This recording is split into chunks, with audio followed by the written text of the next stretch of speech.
마태복음 13장 봅시다. 비유인데 이 비유가 7가지로 구성되어 있습니다. 여기 오면 씨 뿌리는 자의 비유, 가라지의 비유, 겨자씨의 비유, 누룩의 비유, 감추인 비유, 값진진지 비유, 복음의 그물의 비유.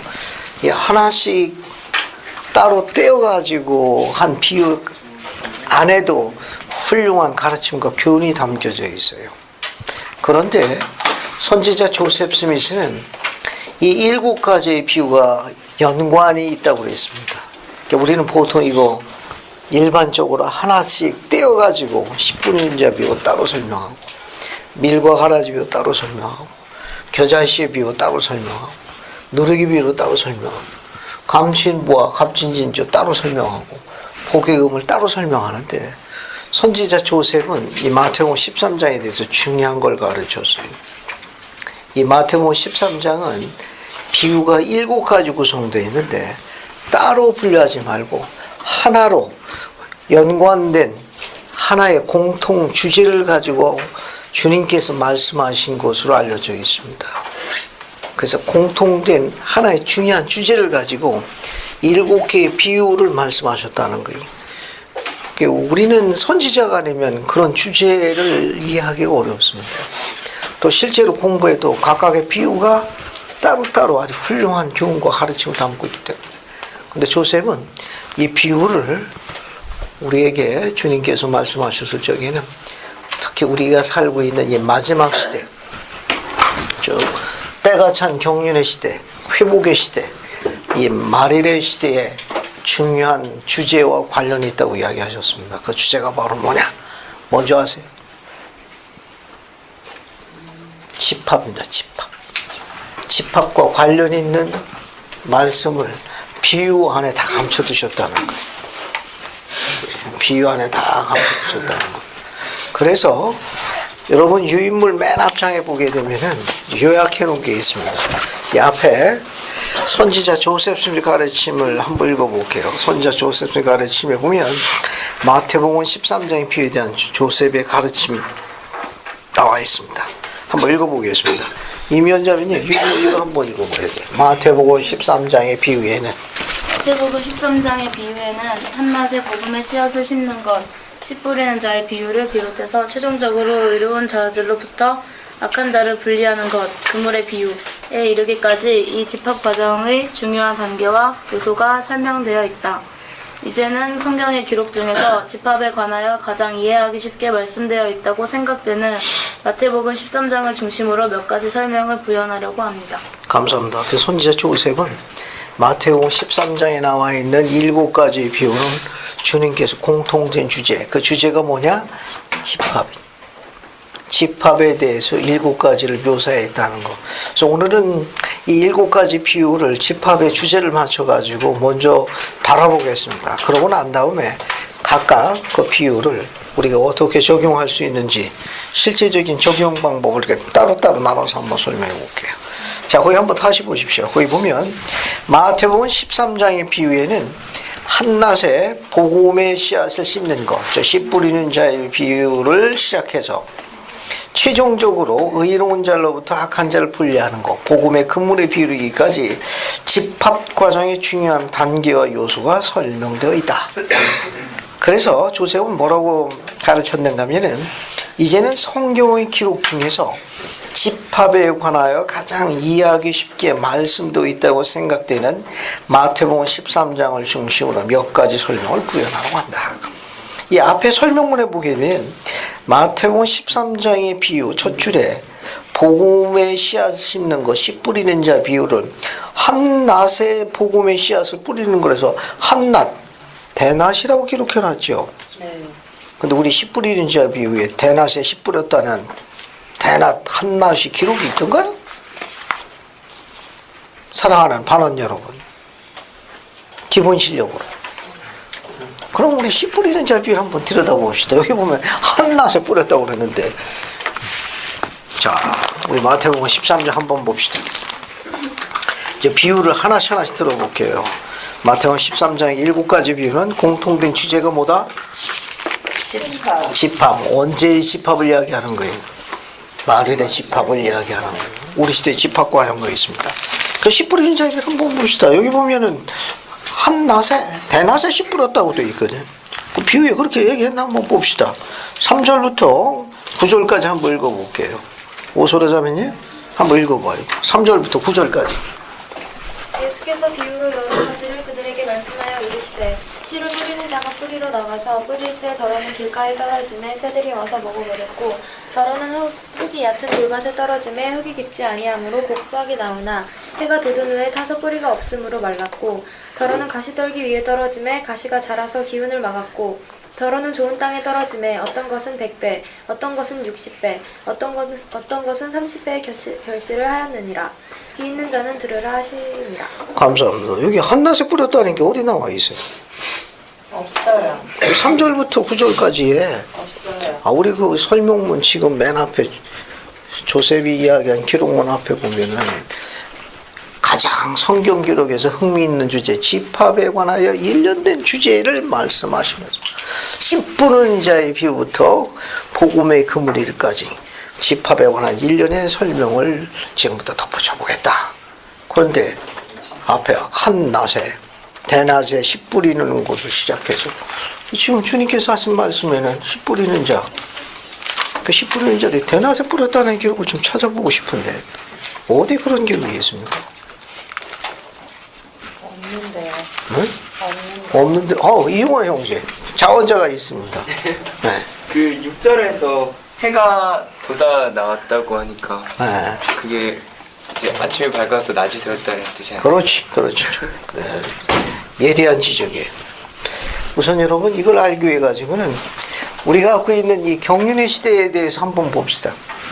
여기 경륜의 시대에 보게 되면 아담 때부터 예수 그리스도까지, 예수 그리스도부터 그분의 재림까지, 재림에 들어가게 되면 복천년 끝나면 이제 지구의 종교 연대가 이제 마감이 됩니다.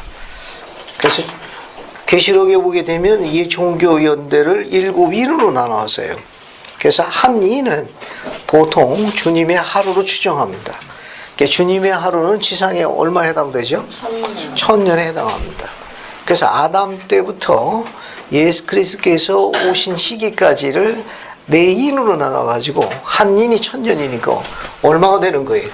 4000년이가 결국 아담 때부터 예수 그리스도까지는 이제 구약 시기에 해당될 거예요. 구약 시기는 종교연대로 4000년에 해당하는 거고 또 그리스도께서 오셨다가 다시 오시겠다고 그랬죠? 다시 오시겠다고 하는 곳은 2개의 인으로 나눠져 있습니다. 그래서 이게 얼마에 해당됩니까? 2000년에 해당되는 거예요. 그래서 주님께서 오시면 재림하시게 되면 복천년에 들어가는데 복천년은 복된 천년에 주님께서 만왕의 왕으로 다스리는 시간이니까 그럼 1000년. 그러니까 아담 때부터 예수 그리스도께서 성역을 베풀어 지상에 오신 시기까지가 4000년. 또 주님께서 오셔가지고 성역을 베풀고 사도들이 성역을 베풀고 순교하고 배도에 들어가가지고 회복이 돼서 마지막에 시온이 건너서 주님 온도까지 2000년, 그건 6000년이죠.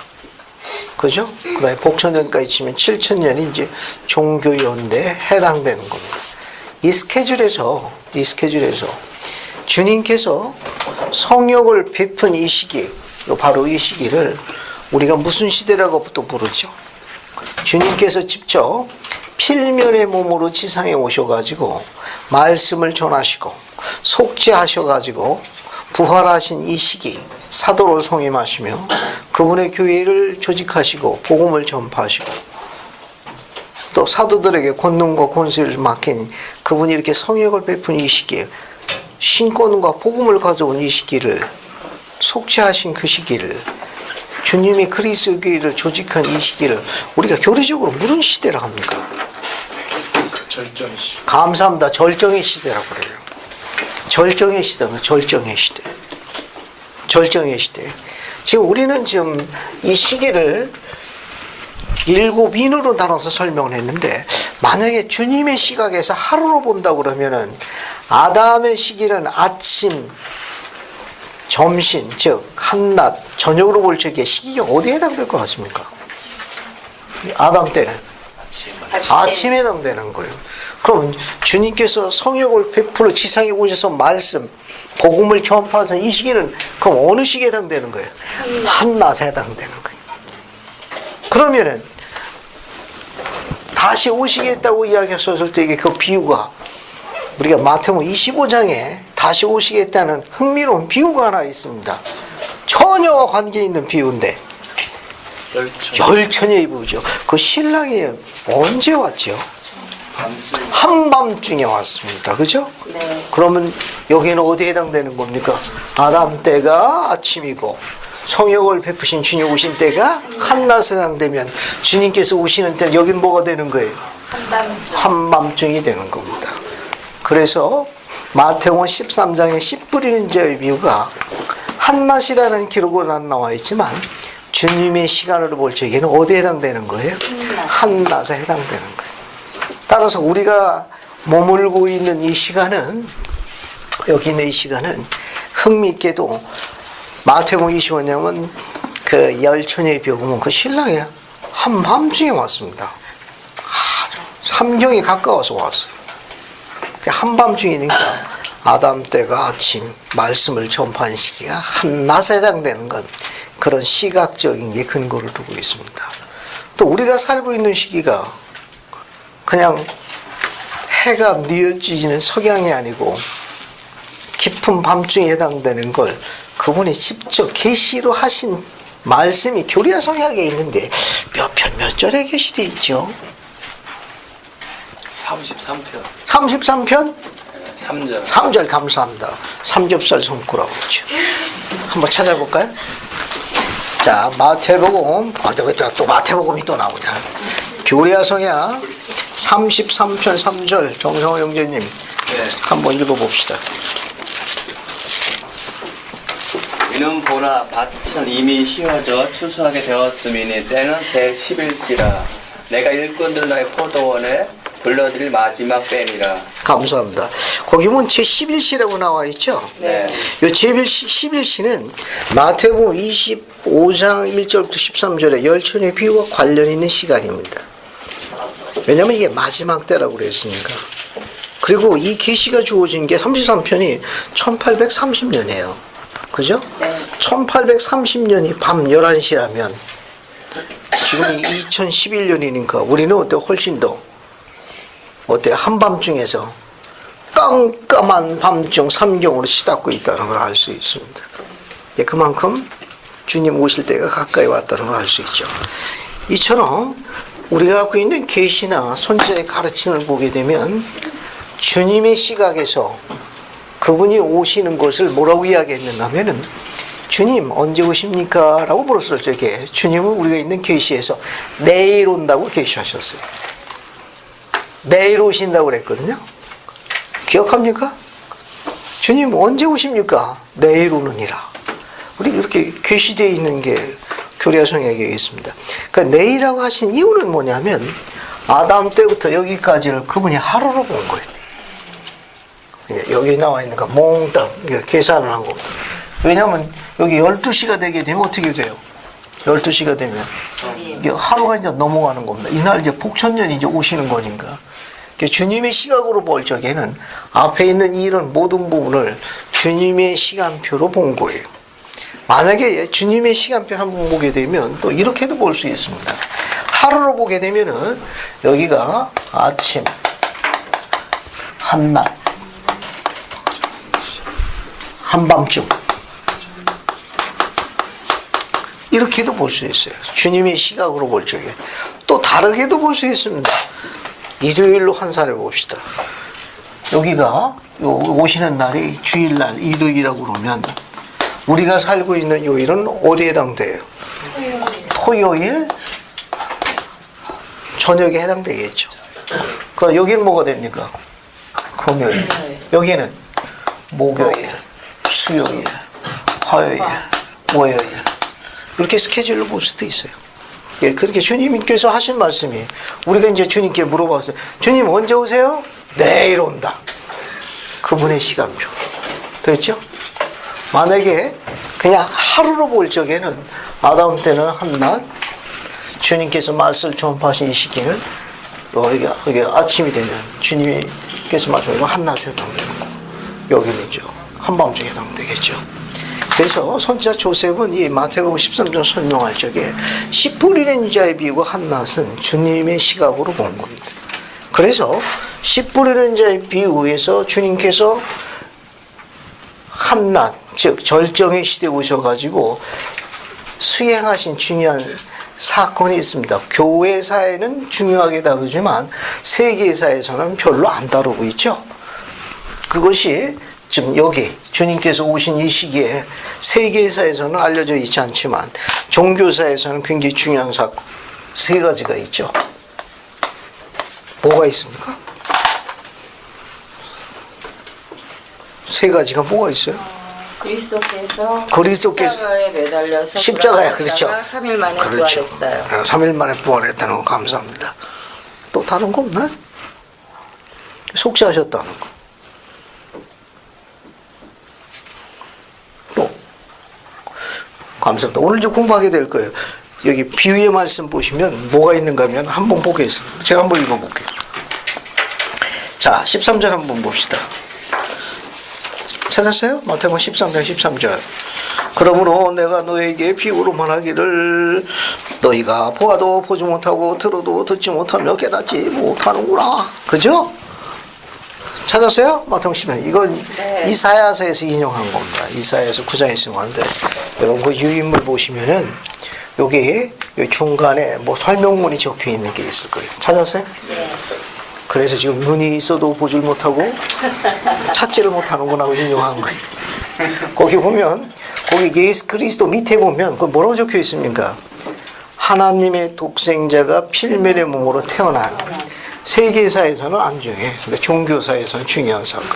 두 번째는 예수 그리스도의 교회의 조직과 성장이야. 세 번째는 긴 배대 어두운 밤. 누가 순교한 후에? 사도들이 순교한 후에. 이 세 가지 사건이 여기서 있었던 거예요. 이 절정의 시대. 즉 하나님의 아들 독생자가 필면의 몸으로 지상 위에서 뭐가 있다는 거? 속죄하신 거. 대속하신 사건이 있어요. 그 다음에 또 중요한 사건은 예수 그리스도의 교회가 조직됐습니다. 그리고 성장. 즉 그 성장이란 뭐냐? 사도들을 불렀다는 걸 이야기하는 거예요. 그 사도들에 의해서 복음이 전파되기 시작했어요. 그 다음에 그들이 순교한 후에 뭐가 오게 되죠? 배도 긴 배도에 영적인 암흑이 오게 됩니다. 그러고 난 다음에 뭐가 오는 거예요? 때가 찬 경이 회복의 시대가 오는 거예요. 그러니까 종교사에서는 이 세 가지 중요한 사건이 있습니다. 이때 주님께서 이때부터 말씀을 처음 하실 때부터 여기 재림 때까지 주님께서 하나님의 왕국, 지상에 세워진 하나님의 왕국을 어떻게 보존하시겠는가의 뜻을 밝힌 집합의 원리가 이 7가지 비유예요. 그래서 여기 절정 시대에 말씀이 전파됐습니다. 알겠습니까? 말씀이 전파됐는데 이 밀과 가라지에 보게 되면 안 그래요. 즉 종들이 밭에다가 밀을 뿌렸는데 얼마 안 있어 지나고 나니까 뭐가 자라기 시작했습니까? 가라지가 자라기 시작했거든요. 그 종들이 주인에게 뭘 요구했습니까?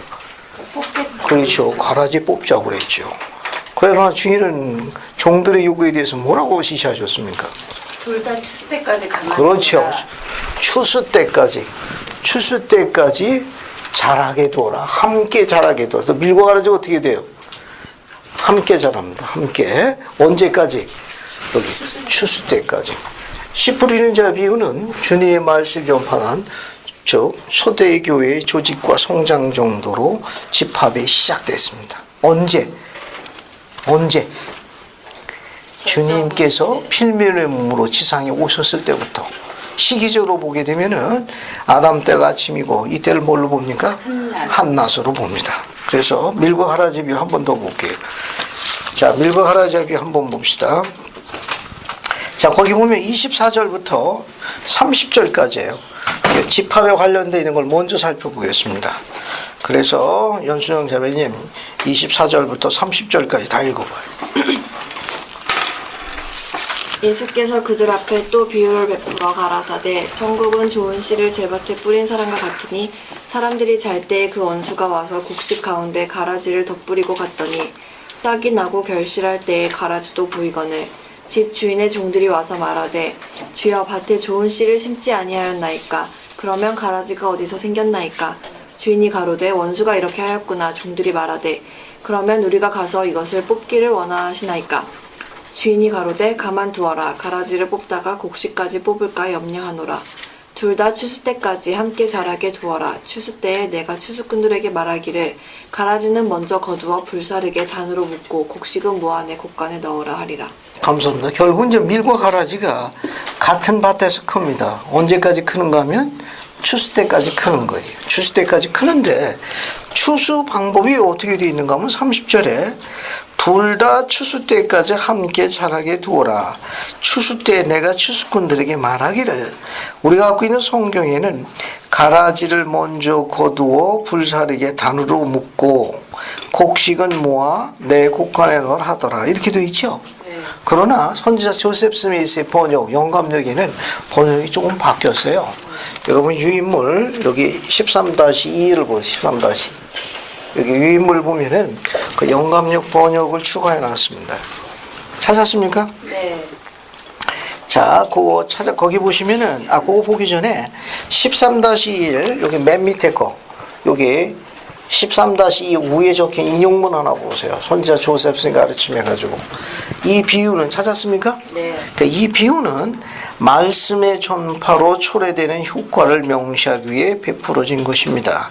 우리는 또한 그 비유가 하나님의 왕국의 도래 혹은 시작을 직접적으로 암시하고 있는 것으로 믿습니다.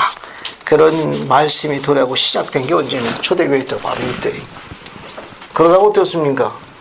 가라지가 자라기 시작하죠. 그 뒤에 봅시다. 뒤에. 그 그림은 13-2 마태복음 13장 3절에 조셉 스미스 여기 나옵니다. 거기 보면 둘 다 추수 때까지 함께 두어라. 추수 때에 내가 추수꾼들에게 말하기를. 거긴 뭐가 먼저 거두어집니까? 곡식. 밀입니다. 밀을 먼저 거두어 내 곡간에 넣고 가라지는 거두어 불사르게 단으로 묶으라 하더라. 이게 추수 방법이 어떻게 되세요? 바뀌었습니다. 그래서 여러분 갖고 있는 우리가 갖고 있는 여러분 성경 신약 성경 마태복음 13장 30절 옆에다가 가라지는 먼저 거두어 불사르게 단으로 묶고 곡식은 모아 내 곡간에 넣으라. 그렇게 되어 있죠? 그 옆에다가 영감역 번역을 추가해서 한번 적어보세요. 영감역 번역을 여기 나와 있는 걸 여러분 자신의 성경일 경우 그 옆에다 이걸 한번 적어봐요. 마태복음 13장 30절 옆에다가 영감역 번역을 옮겨 적으십시오. 옮겨 적은 다음에 교례와 성약 86편 7절이라고 적는 겁니다. 여기 이렇게 마태복음 13장 30절에다가 조셉 스미스의 번역을 적고 번역 뒤에는 교례와 성약 86편 7절이라고 적어요. 계시도 똑같습니다. 영감역 번역하고 같아요. 그러니까 일단 옮겨 한번 적어봅시다. 일단 한번 옮겨 적어보는 거예요.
다 적으셨습니까? 네. 저기 보세요. 그래서 씨 뿌리는 자의 비유는 말씀의 도래입니다. 말씀의 도래. 말씀의 도래인데 가라지의 비유 뭐냐면 말씀의 도래에 가지고 즉 보이지 않는 사악한 적들에 가지고 이제 배도가 시작되는 거예요. 배도가 시작됩니다. 요 배도가 시작될 때 어떻게 됐냐? 다시 복음이 회복됩니다. 복음이 회복. 따라서 밀과 가라지의 비유는 교리서의 86편이 훨씬 더 흥미 있습니다. 왜냐하면 주님께서 이야기한 것이 이게 집합에 관련되는 거거든요. 집합에 관련은 복음의 회복과 말일과 관련이 있어요. 요 시기에다 관련이 있어요. 그래서 86편을 봅시다. 교리서의 86편을 보세요. 86편. 교리서의 86편을 보세요.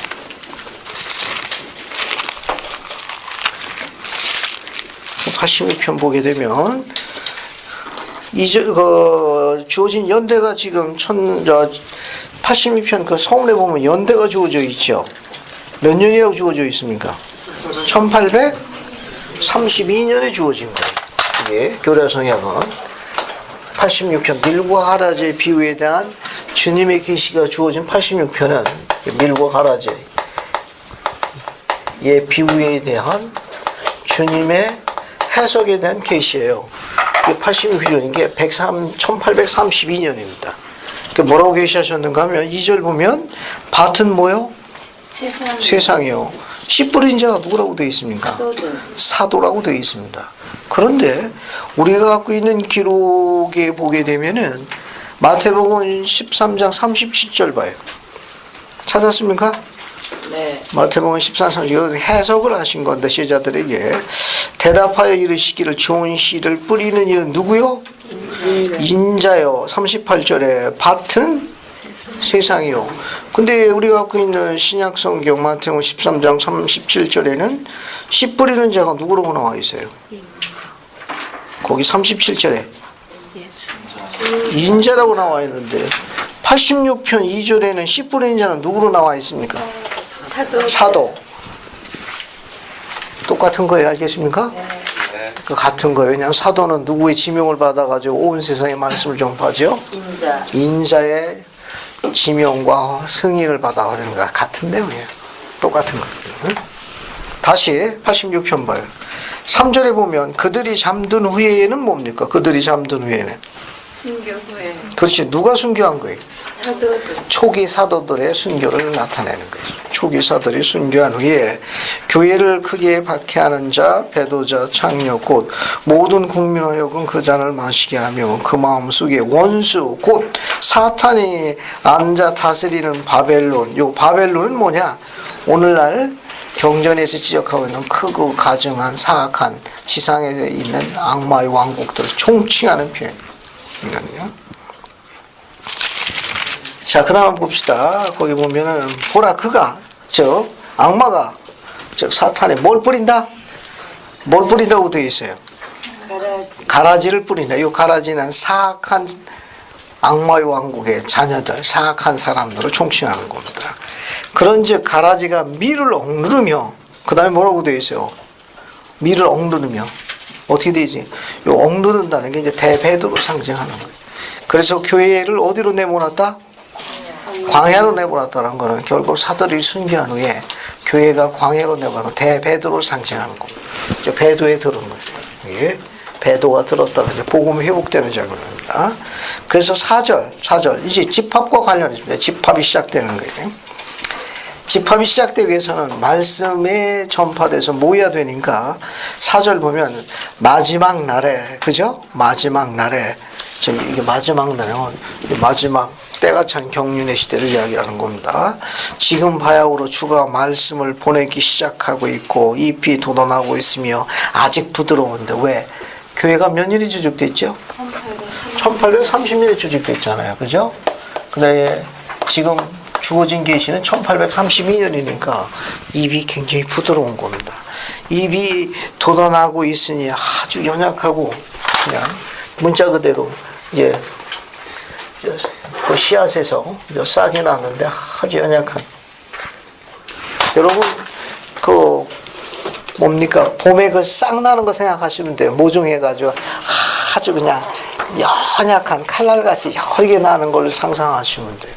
그리고 연약하게 아주 순한 녹색의 연두색으로 아주 그냥 가냘프게 이렇게 나는 그 잎을 생각하시면 됩니다. 아직 부드러움에 그런 뜻입니다. 자, 그래서 5절 보게 되면 내가 너에게 이르노니 준비를 마치고 밭을 추수하도록 보내주실 걸 기다리고 있는 천사들이 밤낮 주께 부르짖고 있더라. 몇 년에? 1832년에. 그래서 주님께서 뭐라고 그랬어요? 6절에. 그러나 주께서 그들에게 이르시되 잎이 아직 부드러울 때 이는 진실로 저희 신에 악하기 때문에 가라지를 뽑지 말라. 너희가 밀도 상할까노라. 그러니까 4절 끝에 아직도 잎이 부드러우니 6절에 아직도 잎이 부드러우니 두 번 반복됐죠. 이거는 우리가 갖고 있는 마태복음 13장 밀과 가라지의 비유는 언급이 안 돼 있어요. 이 계시에만 나오는 거. 즉 씨앗을 뿌렸더니 밀을 뿌렸더니 밀 조금 있다가 또 가라지 났다는 말만 했지 이 밀의 부드럽고 연약하여라는 표현은 계시에만 주어져 있습니다. 따라서 밀과 가라지의 비유가 그 당시를 기준한 게 아니고 마지막 날 집합과 관련이 있는 비유의 말씀이라는 건 계시가 증명하는 거예요. 두 번 반복됐어요. 잎이 부드러우니 두 번 반복하셨습니다. 그건 교회의 회복과 관련이 있습니다. 그래야 집합이 이루어지는 거예요. 자, 거기 보시게 되면 가라지 뽑지 말라. 너희가 밀까지 상할 거다. 7절은 아까 이야기한 대로 추수 방법에 대한 영감력 번역과 일치합니다. 그러므로 추수할 때가 완전히 무르익기까지 밀과 가라지가 함께 자라게 하라. 그죠? 추수 때까지, 재림 전까지 밀과 가라지가 같은 밭에서 같이 자랍니다. 그러고 난 다음에 어떻습니까? 추수 방법이 어떻게 되는 거예요? 밀을 먼저 가라지 가운데서 밀을 모아가지고 밀은 어디다 갖다 놔요? 곡간. 그렇죠. 모아서 곡간에 모은 후에 밀을 먼저 걷어가지고 곡간에 모은 후에 그 다음에 가라지는 다발로 묶고 나중에 밭은 장차 풀사람 이렇게 될 것이라. 이 밀과 가라지면 오늘날 우리 시대와 관련이 있습니다. 그러니까 추수 방법은 여기 나와 있는 대로 밀을 먼저 거두어가지고 어디다 갖다 놔요? 내 곡간에 갖다가 모은 후에 그 다음에 남는 게 뭡니까? 가라지죠. 요 가라지를 다발로 묶어가지고 뭘 한다고 그랬습니까? 불태워버린다고 그랬어요. 이건 흥미있는 게 뭐냐면은 이 계시가 1832년에요. 그러니까 추수꾼들이 추수를 하려게 되면 가라지를 태워버리기 전에 반드시 그 밭에서 뭐를 먼저 거둬야 됩니까? 밀을 거두는 게 선행이 돼야 돼요. 그러면 이 밀을 거두는 작업이 언제 진행됐습니까? 언제부터 진행이 됐어요? 솔트레이크 성전이 헌납됐습니다. 솔트레이크 성전이 몇 년에 헌납됐습니까? 1800? 제가 조금 전에 인용했죠. 눈이 있어도 보질 못한다고. 그죠? 여기 옆에 봐. 옆에 화살 표시. 맨 밑에 찾았습니까? 네. 솔트레이크 성전이 헌납된 후 찾았어요? 네. 신의경제님이 잘 보입니까? 네. 한번 읽어보세요. 솔트레이크 성전에 헌납된 후 윌포드 우드럽 회장은 가라지를 모으러 나아가서 세상을 추수하려고 기다리던 천사들이 이미 풀려났으며 그들의 사명을 이해하기 위해서 지상에 보내졌다는 것을 계시로서 선포하셨습니다. 감사합니다. 그때 이제 밀을 거두기 위한 작업이 선행되기 위해서 천사들이 지상을 풀려났다는 것이 솔트레이크 성전이 헌납된 후 1893년에 1893년에 솔트레이크 성전이 헌납됐습니다. 솔트레이크 성전이 헌납 직후에 밀을 거두도록 요청된 천사들이 지상으로 풀려났다고 계시하셨습니다. 그러니까 그 천사들이 지상에 와서 밀을 걷어가지고 그럼 어디다 갖다 모으는 거예요? 그렇죠. 여기 곡간, 내 곡간에 갖다 놓으라고 했으니까. 우리 그 마태복음 그 13장에 보면은 30장 마태복음 13장 30절 보게 되면 내 곡간에 갖다 놓다. 따라서 곡간을 뭘 나타낸다는 걸 알 수 있습니까? 성전을 의미하는 거예요. 그래서 유인물 어디 보시는가 하면은 13-11을 봅시다. 여기 맨 끝에 맨 끝장을 보세요. 위인물 맨 끝장. 내곡간이라고 있어요. 찾았습니까? 네. 내곡간. 찾았습니까? 한번 읽어봅시다. 맨 첫 번째 거 니레이 맥스웰. 박동경 씨 한번 읽어봐요. 우리가 침례를 행할 때. 우리가 침례를 행할 때 우리의 시선은 침례만 넘어 거룩한 성전을 분명하게 바라보아야 합니다. 곡식 다발이 모여지는 위대한 곳간은 바로 거룩한 성전입니다. 감사합니다. 거기 곡식 다발이 모여지는 위대한 곳간은 바로 거룩한 성전입니다. 니레일 맥스 장로님이 1994년에 하신 말씀이에요. 뒤에 거 넘어갑니다. 뒤에 거. 한번 읽어볼게요. 저기 이한우 형제 두 번째 글 봐요. 저는 성전 성약을 통해서 보호를 받을 수 있으며 훌륭한 성전 예배를 드리는 것이 어떤 의미인지 더 잘 깨닫게 되었습니다.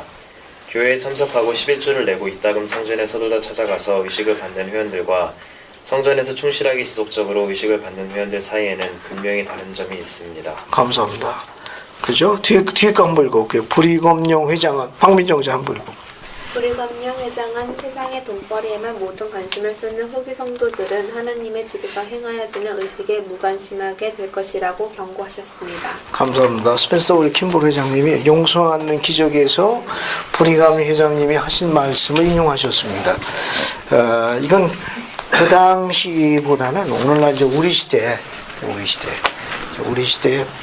표적의 하나로 후기 성도 가운데 지속적으로 성전에 방문 가서 의식을 받는 회원이 있겠고 그렇지 않은 회원이 있을 것이다. 근데 그들 사이에는 중요한 차이점이 있다.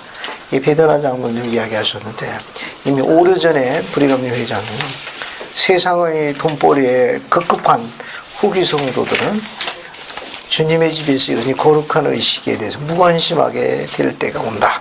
이걸 이제 우리 시대에 이제 이루어진다. 이게 예언을 했습니다. 자, 그런 정도 보시고요. 그 다음에 이제 밀과 가라지의 비유입니다. 그게 이제 우리 시대에 이런 집합이 시작됩니다. 자, 이제 겨자씨의 비유하고 누룩의 비유를 같이 볼게요. 어딜 보시는가 하면 마태복음 13장 31절 한번 보세요. 31절, 32절 한번 읽어볼게요. 그래서 망수인 자매님 한번 읽어봐요. 또 비유를 베풀어 가라사대 한국은 마치 사람이 자기 밭에 갖다 심은 겨자씨 하나 같으니 이는 모든 식물과 다른 것이로되 자란 후에는 나무보다 커서 나무가 되매 공중에 새들이 나서 그 가지에 깃들이니라. 감사합니다. 겨자씨의 비유인데 거기 보면은 뭐라고 이야기했는가 하면은 천국은 마치 사람의 자기 밭에 갖다 심은 겨자씨 하나 같으니 이는 모든 씨앗보다 작은 것이로되 자란 후에는 나물보다 커서 나무가 되니 공중의 새들이 와서 그 나무가지에 깃들더라. 이렇게 되어 있죠.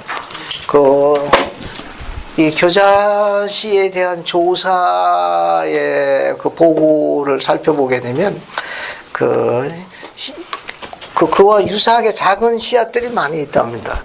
근데 나중에 크고 난 적이 어느 정도까지 크는가 하면 여러분 그 아라비아 산말이 굉장히 커요. 여러분 그 무슬림들이 칼이 달처럼 흰 거 휘둘리면서 다니는 그분들이 타는 말이 경주말 굉장히 말이 잘생긴 말들이 굉장히 큰 말입니다.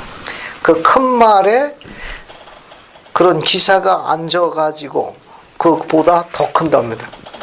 그러니까 그 씨앗은 아주 작은데 나중에 성장하게 되면 그 아라비아산 그 경주마 그 말에 거기에 사람이 탄 것보다 더 큰다고 그러더라고요. 그래서 이제 이 비유를 이렇게 많이 쓰는데 그거보다 작은 그 비슷한 씨앗도 많이 했는데 그렇게 크지는 않는답니다. 팔레스타인 크지만 그렇게 크지를 않는다는 거예요. 근데 이 겨자씨는 얼만큼 크는가 하면 그런 작은 씨앗 가운데에서도 자라기 시작하면은 그 말에 사람이 앉은 것보다 더 큰 상태로 커가지고 아주 인용할 때 많이 인용한다고. 이 겨자씨의 비유가 이제 그런 거예요. 아주 작은 건데 나중에 어떻게 됩니까? 그렇게 이제 성장한다는 거예요. 예, 아주 성장한다는 거예요. 그 또 재밌는 게 뭐냐면 이 비유가 거기 보세요. 그 작은 모든 집다 작은 건데 자란 후에는 나무보다 커가지고 그 나무가 됐더니 그죠? 이게 겨자씨입니다. 땅에다가 심었어. 근데 자라기 시작했습니다. 나머지 얼마큼 자라느냐? 엄청 자란 거야. 나무가 엄청 큰 겁니다. 자라기 시작해서. 거기 뭐가 깃들었어요? 새가 깃들었습니다. 새가 깃들어. 뭘 비유한 거죠? 이 겨자씨가 땅에 심었어요. 땅속에 심었습니다. 근데 아주 조그만 거예요. 조그마한 씨앗이. 자라기 시작하더니 어떻게 됐습니까? 아주 커다란 나무가 된 거예요.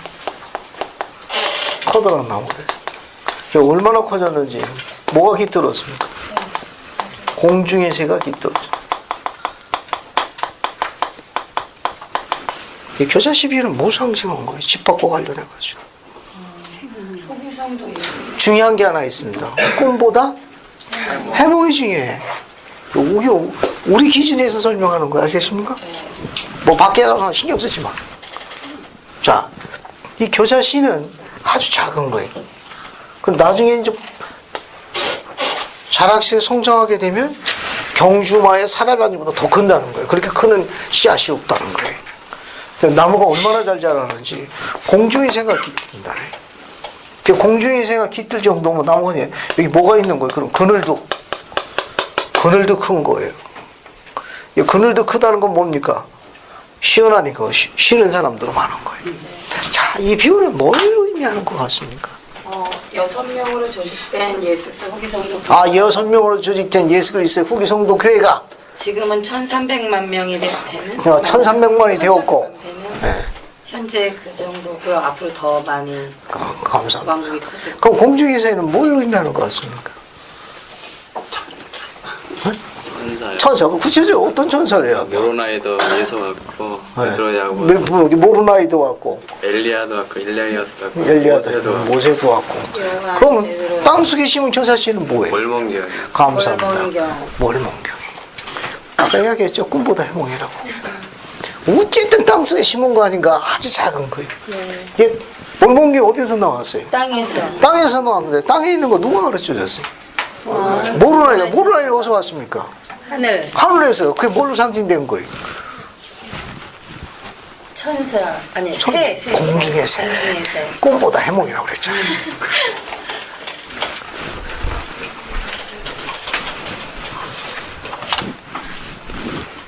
집합은 회복과 관련 있는 거예요. 회복의 표적은 뭘 의미하지? 회복의 표적은 뭘 의미합니까? 몰몬경의 출현. 몰몬경의 시대. 수제자를 의미합니다. 몰몬경의 출현. 몰몬경 어디서 시작했냐? 땅속에 시작한 거예요. 땅속에 파묻혀 있었다고. 그걸 누가 가르쳐줬느냐? 모로나이가 가르쳐준 거예요. 모로나이가 어디서 왔느냐? 하늘에서 온 거예요. 하늘에서 온 천사. 공중에서는 하늘에서 온 천사들을 상징하는 거예요. 한 명만 왔나? 여러 명 왔지. 몰몬경은 어때요? 시작은 작았지만 지금 어떻습니까? 온 세상에 퍼지는 베스트셀러예요. 집계가 안 돼서 그렇지. 베스트셀러라는 거야. 한국 교회들은 50년 넘어가지고 지금 웬만한 집에는 다 한두 권씩 다 있어요. 알겠어요? 중고 재판 가가지고 쌓여있는 것도 몰몬경이고. 수두룩해. 지금도 열심히 지금 나눠주고 있고. 웬만한 집이 가보면 말인데 몰몬경 받아 꽂아놓은 집들 많아. 반갑지 우리는. 이게 몰몬경 있나? 개종한 시리즈도 굉장히 많습니다. 뒤에서 설명하겠습니다만 이 감추인부와 갑진진지 비해 보면 이제 설명할 수 있을 거예요. 개종한 시리즈가 이제 믿거나 말거나 시리즈 전해내려고 하는데 믿거나 말거나 시리즈라고 그랬습니다. 제가 이제 대전에 강의 나갔을 적에 참한 여대생 하나가 개종을 했는데 어떻게 개종했냐고 물어봤죠. 근데 감리교 신자였어요. 감리교 신자. 반주했대. 하루는 교회에 쓰레기통을 보니까 멀쩡한 책이 버려져 있다고 그러더라고. 껍데기가 파란 책, 곤색이래. 그 책을 근데 누가 이렇게 멀쩡한 책을 버렸나고 끄집어냈더니 몰몬경이었어요.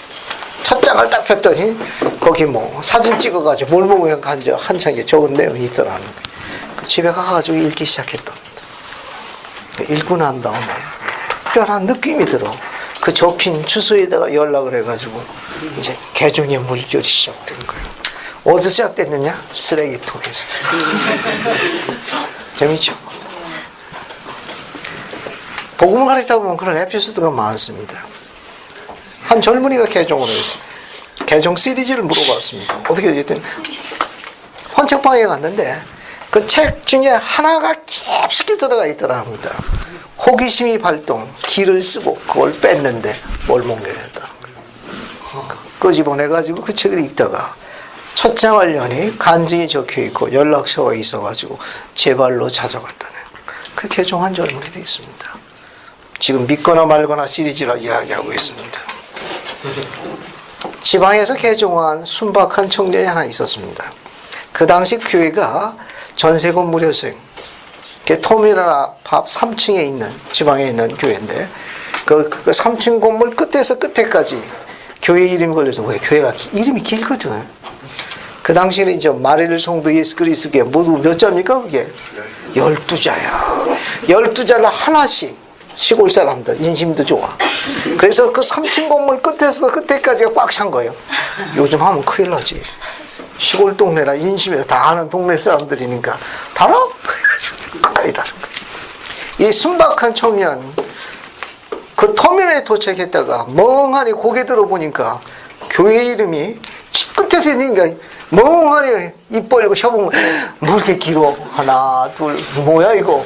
그러다가 3층에 선교사가 창문 열고 내려보고 입을 해 벌리고 쉬고 있는 젊은이하고 눈이 마주쳤습니다. 올라오세요. 그래서 개종했다네. 믿거나 말거나 싫지. 조금 있다가 감침부에서 이야기할 거예요. 진입 방법 굉장히 궁금해. 지금 이야기하는 거는 다 개종과 관련된 집합과 관련 있는 거. 여기 겨자 시비도 맞아요. 선지자가 아니면 이 해석이 거의 불가능합니다. 이렇게 해석할 수가 없어. 아무리 읽어보고 아무리 기독교인은 다른 유명한 경전학자 찾아가지고 아무리 거기서 세미나 들어도 이거는 거의 악귀가 맞을 수가 없어요. 근데 우리는 갖다 붙이기만 하면 돼. 땅속에 집어넣었다가 나물처럼 커서 엄청 큰 나무가 됐는데 거기에 새들이 깃들었다는 거예요. 회복의 표적은 몰몬경이 출현해. 몰몬경은 땅속에 있었어. 땅속에 누가 가르쳤느냐? 모르는 아이가 하늘에서 내려서 가르쳐줬지. 공중에서는 하늘에서 회복의 천사들을 상징합니다. 그것뿐만 아니에요. 공중의 새가 깃들었다는 거는 조금 전에 얘기한 대로 몰몬경이 이제 온 세상에 퍼질 거예요. 복음을 증거하기 위해서. 그뿐만 아니라 아까 이야기한 대로 이 위대한 교회가 몇 명으로 시작됐습니까? 6명. 겨우 6명이에요. 문 닫을 것 같죠? 그쪽이 문 닫을 거. 그래서 지금 어떻습니까? 1300명이 앞으로도 더 늘어날 거예요. 계속 확장될 겁니다. 주님의 왕국은 계속 확장될 거예요. 이 왕국에 개종자들이 주님의 자녀들이 모아들고 있습니다. 그들이 회복의 회복의 메시지를 접어들고 어떻게 해요? 영혼의 평강을 누리죠. 새들이 깃드는 것은 깃드는 거예요. 새들이 깃들어가지고 가만히 있나? 새들이 노래하죠. 그늘이 크죠. 거기서 쉬는 거예요. 영혼의 평강을 누리는 뭘 통해서? 회복된 메시지를 통해서. 그 중에 몰몬경의 가르침을 통해서. 주님의 천사들, 성인된 기름받은 종들의 입을 통해 가지고 영혼의 평강을 누리는 이런 비유가 겨자씨의 비유예요. 꿈보다 해몽이 더 중요해요. 우리는 얼마든지 해석할 수 있어요. 다른 쪽으로는 상관하지 마십시오. 또 하나가 뭡니까 이제? 누룩의 비유. 이것도 관련해 있어요. 누룩의 비유 한번 읽어봅시다. 33절 한번 읽어볼게요. 강비원 자매님 33절 한번 읽어볼까요? 비유로 말씀하시되 천국은 마치 여자가 가루 서말 속에 갖다 넣어 전부 분리한 누룩과 같으니라. 감사합니다. 지금 이게 뭡니까? 천국은 여자가 가루 서말 속에 갖다 넣어서 전부를 부풀게 누룩과 같다. 강명희 자매님, 이 누룩이 뭐 하는 게 누룩이에요? 방수인 자매, 누룩이 뭐 하는 누룩? 여보세요? 이게 뭐 어디다 써먹는 건가? 누룩은? 그거 어디다 치러 써먹냐고? 그거 어디다 사용하는 거예요? 빵 만들어 봤어? 빵 만들어 만자고 식빵 같은 거. 거기 부풀게 하려면 빵 크게 하려면 뭐 집어넣어야 돼? 그죠? 그게 바로 누르개라는 거예요. 베이킹 소다를 해야 알아듣네. 그걸 이제 성경상 누르개라고 그러는. 아시겠죠? 누룩. 빵을 반죽해가지고 여기다가 누룩을 집어넣으면 어떻게 돼요? 나중에 이게 효소가 발효돼가지고 나중에 어떻게 됩니까? 빵이 이제 부풀어지는 거. 여기 누룩을 몇 말 집어넣었어요? 소말. 그죠? 소말에 뭐 삼과 관련이 있는데 뭐 관련 있는 거 없습니까? 회복의 표적이 뭐예요? 몰몬경에는 증인. 그것이 참되다는 걸 증거한 부류가 있는데 누가 있어요? 세증인. 네? 천사들로부터도 증거라고 금판 받아가지고 그 증거한 영적인 경험한 사람들이 있는데 세목격자 있잖아요. 세목격자. 세목격자의 증언이 있지 않습니까? 그죠? 여기 이야기한 것은 하나님의 왕국이 외적으로 성장하는 걸 나타내는 거예요. 여기 겨자씨의 비유. 지상에 세워진 하나님의 왕국의 외적인 성장과 치료를 나타내는 겁니다. 그러면 누룩의 비유는 이거는 바깥으로 드러나는 거고 누룩은 안에서 드러나는 거죠.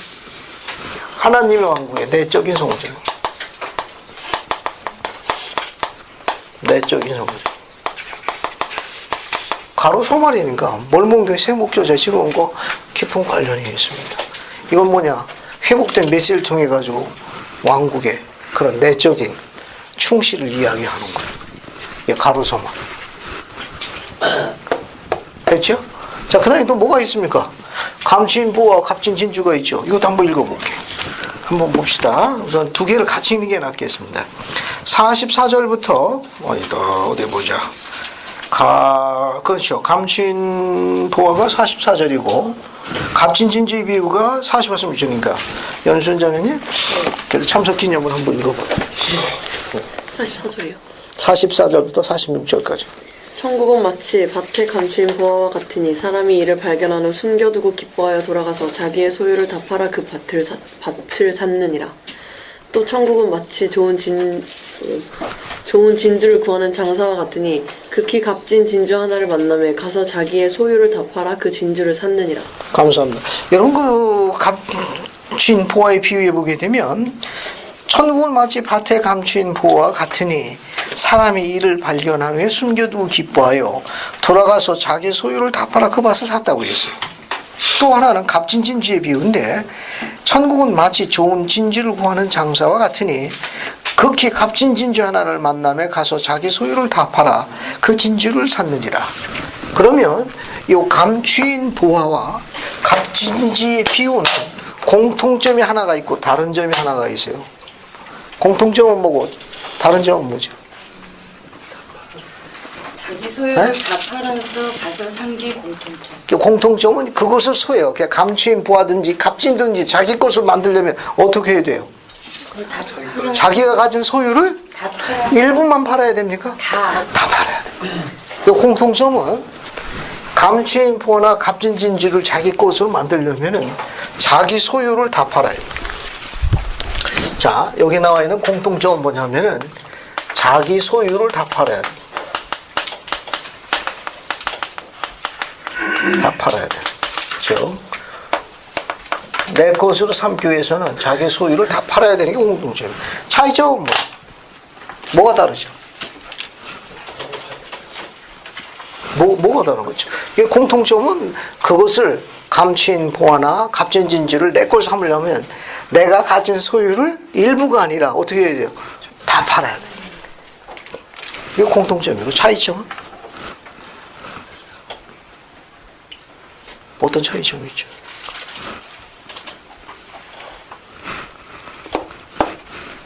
이건 잘 찾으셨어요. 차이점은? 감추인 보화는 우연히 발견한 거예요. 이거는 우연히 발견해요. 우연히 발견한 거예요. 갑진진주는 장사치예요. 전문자예요. 어때요? 갑진진주를 찾기 위해서 눈이 그냥 부르뜨고 찾는 장사치라고. 이쪽은 어때요? 노력한 사람. 노력한 거. 결국 이 말은 뭐냐면은 하나님의 왕국에 접촉하는 과정이 우연히 접촉할 수도 있고 또 어떤 사람은 어떻게 해야 될 사람도 있다는 거예요. 대가와 노력을 요구하는 사람도 있다는 거예요. 친구 따라 영어 회화를 갔든 알겠습니까? 로봇 할 일을 찾아가지고 세미나에 왔든 어쨌든 우연히 갔다 어떻게 된 겁니까? 보화를 발견한 거예요. 그러나 위에 건 뭡니까? 갑진진주는 장사니까 대가를 치른 사람, 노력한 거예요. 하나님의 참된 교회가 어디 있는지 부지런히 찾는 그런 사람의 불의도 있을 수 있다는 거예요. 이처럼 그렇게 추구하는 자나 우연히 접촉하는 자나 그것을 자기 것으로 삼으려면 어떻게 해야 돼요? 공통적으로 둘 다 자기 소유를 다 팔아야 돼요. 자기 소유를 다 팔아야 되는 거예요. 자, 여기 나와 있는 이 비유는 시사하는 바가 굉장히 많습니다. 즉, 주님께서 감추인 보화와 갑진진주의 비유 이야기할 적에 한쪽은 하나님의 왕국에 가입하는 것이 우연히 아까 이야기한 대로 알겠어요? 쓰레기통에서 우연히 발견되기도 하고 중고 책방 가서 발견할 수도 있어요. 알겠습니까? 그리고 또 뭡니까? 조금 전에 이야기된 대로 그저 교회 간판 보고도 그냥 어떤 형태든지 간에 우연히 접촉할 수 있는 사람도 있고 또 어떤 사람은 어때요? 상당히 하나님의 교회를 찾기 위해서 경전을 연구하고 기도하고 또 노력과 대가를 치르는 사람들이 있습니다. 그렇게 해서 하나님의 왕국에 가입하게 돼요. 가입하게 돼가지고 그들이 어떻게 됩니까? 그 감추인 보화와 갑진진주를 자기 것으로 삼았다는 것은 삼기 위해서 어떻게 했어요? 자기 소유를 다 팔았다는 건 어떤 의미로 해석할 수 있죠? 온전한 개심. 온전한 개심. 감사합니다. 또 그러니까 결국은 하나님의 왕국에 우연이든 대가를 치서 들어오든 하나님의 왕국에 속해서 이 왕국 회원이 되면 즉 후기 성도가 되면은 어느 문화에 따라야 됩니까? 조상들의 전통을 따라야 되는 거예요? 아니면 교회 문화를 따라야 되는 겁니까? 교회 문화. 교회의 문화를 따라야 되는 걸 뭐라고 묘사한 겁니까? 자기 소유를 다 팔아요. 그 자기의 그런 개심하기 전에 어떤 자기의 어떤 뭐라고 그럴까요? 뭐 생활 방식, 습관, 취미, 또 조상들로부터 내려온 전통적인 가르침이나 그런 전통 양식까지도 어떻게 해야 된다는 겁니까? 하나님의 왕국에 온전히 속하기 위해서는 그런 것도 다 어떻게 해야 돼요? 갖다 팔아야 돼. 일부만 파는 게 아니라 몽땅 팔아야 돼. 전 도움이 됩니까? 그러니까 가르침은 그런 거 다 팔아야 돼. 또 다 판다는 의미는 또 다른 의미도 없나요? 조금 전에 이야기한 대로 하나님의 왕국 백성이 되기 위해서 자기의 개인적인 어떤 성품, 습관, 잘못된 그런 가르침, 전통 양식 이런 걸 전부 다 갖다 버려야 돼. 또 그런 것도 포함되죠. 또 다른 의미는 없냐는 거예요. 버릴 만큼 가치 있다. 버릴 만큼 다 버릴 만큼 가치 있다. 버릴 만큼 가치. 감사합니다. 이야기하면 다 맞는 거예요. 하나는 또 뭐냐면 여러분 이제 성전의식을 받게 되면 성약을 맺는 것 중에 헌납의 법이 하나 있습니다. 어때요? 지상에 세워진 하나님의 왕국 지금도 축복해 주시고 앞으로도 계속 축복해 주신 모든 것을 그분의 왕국을 해서 필요하다면 어떻게 해야 됩니까? 다 바쳐야 되는 거예요. 그걸 뭐라고 그래요? 우리가 한 단어로 시온 건설이라고 해요. 시온 건설하기 위해서는 아낌없이 바쳐야 합니다. 갖다 판다는 것은 시온 건설과도 관련해요. 그가 우연히 접촉이 됐든 아니면 그가 대가를 치르고 접촉이 됐든 하나님의 왕국에 온전히 소유하려면 자기가 가진 모든 소유 갖다 팔아야 돼. 그것을 모두 다 버리고 하나님의 것으로 받아들이고 왕국 건설하기 위해서 모든 것을 헌신해야 합니다. 지금 그 비유를 이야기한 게 감추인보와 값진 비유의 비유입니다. 아주 흥미롭고 재밌는 거예요. 쉬운 건설과도 관련이 있어요. 됐습니까? 이거는. 예, 그럼. 그 다음에 복음의 그물은 어떤지 한번 봅시다. 복음의 그물 한번 볼게요. 47절부터 50절까지입니다. 봤습니까? 이거 한번 읽어볼게요. 저기 뒤로 가가지고 저기 서예리 예린이 한번 읽어볼까? 47절부터 50절까지. 또 천국은 마치 바다에 치고 각종 물고기를 모으는 그물과 같으니 그물에 가득함에 물 바로 끌어내고 앉아서 좋은 것은 그릇에 담고 못된 것은 내버리느니라. 세상 끝에도 이러하리라. 천사들이 와서 의인 중에서 악인을 갈라내어 풀무불에 던져 넣으리니 거기서 울며 이를 갈리라. 감사합니다. 여러분, 이 그물의 비유는 한마디로 뭘 나타내는 비유입니까? 이 그물의 비유는 한마디로 뭘 나타내는 비유예요? 이 복음의 그물의 비유는 뭘 나타내는 거죠? 한마디로 이 집합의 맨 마지막인데 이하로 형제 심판이라는 걸 어떻게 알게 돼서? 그 비유인 내용 문장 중에 의인 중에서 악인을 갈라내고 또 앞에 보면 뭐라고 되어 있습니까? 48절에 그물에 가득함에 물가로 끌어내가지고 어떻게 했어요? 좋은 것은 그릇에 담고 아니 그 앞에 중요한 단어가 하나 있죠. 그 끌어내가지고 그 어떻게 했어요? 이 어부가 앉아서라는 건 뭡니까? 심판을 나타내는 거예요.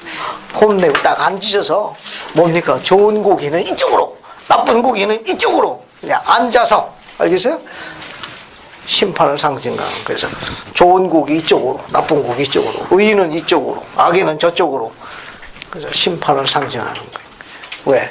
그물을 끌어내가지고 앉아서 좋은 고기는 이쪽으로 가세요. 나쁜 고기는 저쪽으로 가세요. 심판을 상징하는 비유입니다. 7가지 비유는 하나씩 낱개로 해도 훌륭한 가르침과 비유를 갖고 있지만 그것을 갖다가 집합과 연결해가지고 설명한 비유는 선지자의 가르침을 통해서 알려지고 있어요. 그래서 뒤에 보시게 되면 51절과 52절 보세요. 51, 52절 봤습니까? 51, 52절 한번 읽어볼게요. 그것도 저기 뒤로 가가지고 저기 이사라 형제 한번 읽어봐요. 51, 52절. 이 모든 것을 깨달았느냐 하시니 대답하되 그러하오이다. 예수께서 이르시되 그러므로 천국의 제자된 서기관마다 마치 새 것과 옛 것을 그 곳간에서 내오는 집주인과 같으니라. 감사합니다. 제자들에게 주님께서 이 비유를 이야기하고 다시 확인하셨습니다. 이 모든 걸 깨달았느냐? 제자들이 대답하여 이르기를 다 깨달았습니다. 주께서 덧붙이시기를 그러므로 천국에 제대된 서기관마다 마치 새 것과 옛 것을 그 곳간에서 내오는 집주인과 같으니라 하셨느니라. 거기 새 것과 옛 것이 뭡니까? 그 곳간에서 꺼내오는 집주인과 같다고 그랬는데, 예?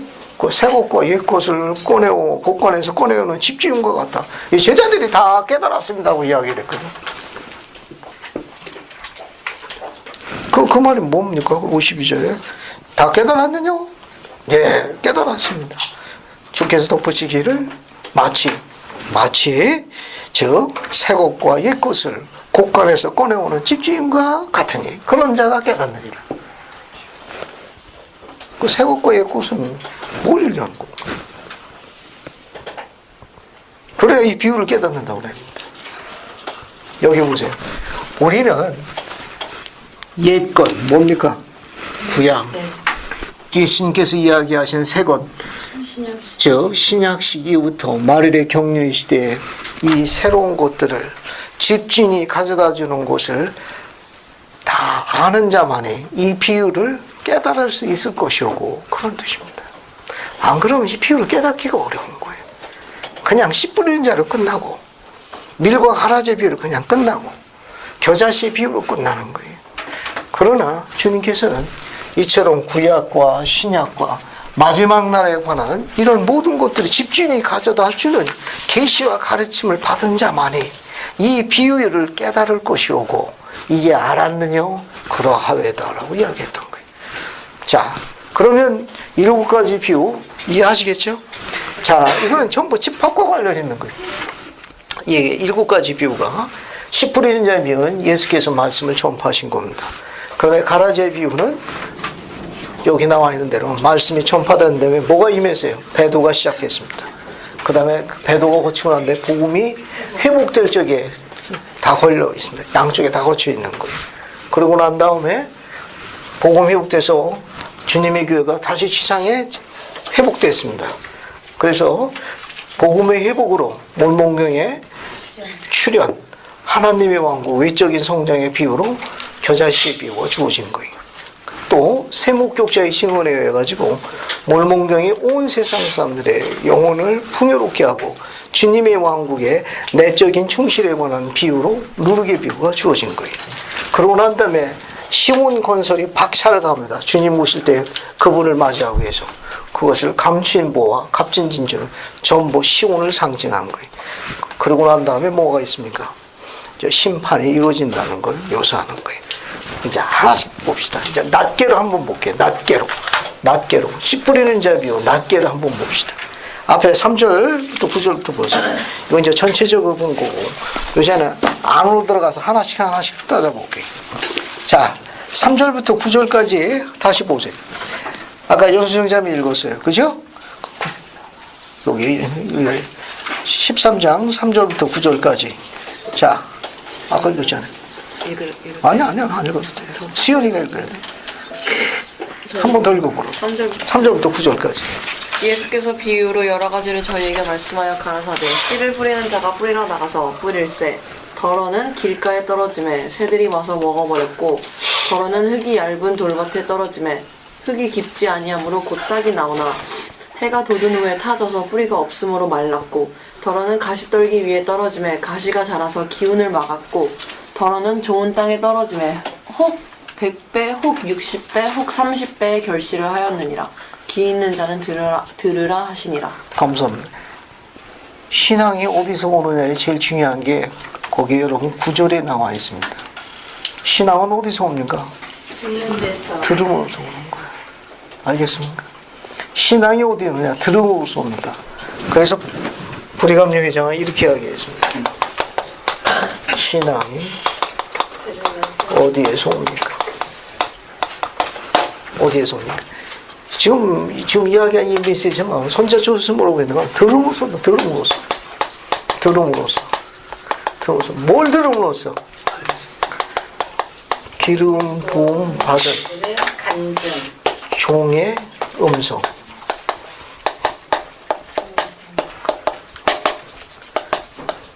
간증을 통해서 온다고 가르쳤어요. 그러니까 신앙이 어디에 오느냐? 들으면서 오는 거예요. 뭘 들어서 오느냐? 주님으로부터 지명된 기름받은 종의 음성, 그의 간증을 통해서 그걸 들음으로써 이제 신앙이 오기 시작하는 거예요. 그래서 귀 있는 자 들어라. 이건 선지자 조셉이 이렇게 가르친 거고, 부리감리 회장은 이렇게 가르쳤습니다. 신앙이 어디에서 오느냐? 무릎에서 오느냐? 발에서 오느냐? 발. 누가 발이라고 했습니까? 어느 분이요? 왜 발에서 옵니까? 그곳에 와야 들을 수 있으니까. 감사합니다. 오늘 여기 종교관에 무릎으로 오신 분이 있습니까? 무릎은 뭘 이야기하죠? 기도, 명상, 수행 그런 걸 나타나죠. 발은 어떻습니까? 발이 움직여야 들으는데 오는 거예요. 발이 중요한 거예요. 오늘 집에 가시면 발 좀 마사지 좀 해주세요. 내 신앙이 여기 있는겨. 자, 씨 뿌리는 자의 비유 이제 지우고, 여기 땅이 몇 종류가 나오죠? 낱개로 설명할게요. 지금 집합과 분리해가지고 비유의 가르침을 한번 봅시다. 땅이 몇 종류가 나와요? 네 종류가 나와. 이 네 종류의 땅, 첫 번째 땅이 어때요? 제 이름하고 비슷한 땅. 길가에 뿌려졌어. 두 번째는 얇은 돌밭. 세 번째는 가시떨기. 네 번째는 좋은 땅에. 길가에 부러진 여기 길가에 돌밭, 가시떨기 좋은 땅. 땅이 이제 네 종류가 나오는데 여기에 뭐가 뿌려졌습니까? 씨가 뿌려진 거 아니에요? 네 종류의 땅에 뿌려진 거 아닙니까? 그죠? 하나씩 봅시다. 그게 길가에 뿌려진 씨는 어떻게 되어 있어요? 우리 4절에 새가 와서 다 먹어치워버렸습니다. 그죠? 그 다음에 그 15절 보게 되면 이 돌밭은 뭐가 얇았어요? 흙이 얇은 돌밭에 떨어짐에 그 다음 뭐라고 되어 있습니까? 흙이 깊지 아니하므로 곧 싹이 나오나 해가 든 후에 어떻게 됐어요? 해가 어떻게 됐습니까? 타버렸어. 시들어버렸다 그런 말이에요. 또 뿌리도 없으니까 어떻게 됐습니까? 말라서 죽어버렸어. 그리고 그 여기 돌밭에 뿌려진 것은 이 흙이 얇아. 흙이 얇아. 여기는 다 돌이고. 그 뿌리가 뻗은 것만큼 아주 신랄같이 자란 거예요. 근데 이제 해가 뜨니까 이 강력한 햇살을 받기 위해서는 뿌리가 뻗었는데 이 돌 때문에 더 못 뻗은 거라. 그 어떻게 됩니까? 시들어버려서 타 죽은 거예요. 여러분 유인물 두 번째 장 봐요. 유인물 두 번째 장. 유인물 두 번째 장 봅시다. 봤습니까? 거기 흠정역에 보면은 더러는 흙이 얇은 돌밭에 떨어짐에 흙이 깊지 않으므로 뭐 그렇게 되어 있죠?